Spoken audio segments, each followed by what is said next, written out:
20,000 people. Shit, what the fuck is in the water in New Jersey?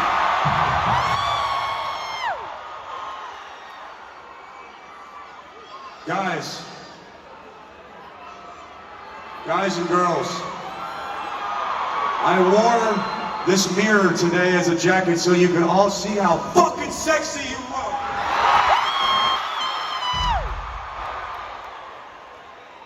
Use me as a mirror and look at yourselves, especially this guy whose shoulders are fucking so sculpted, I don't even know.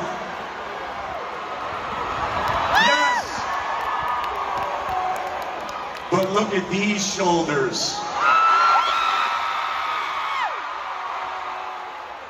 Guys, I put in 20 hours total of my entire life to working out to get these bad boys.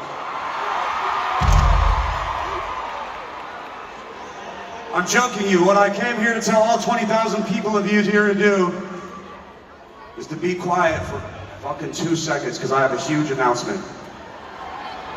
10, 3, 5!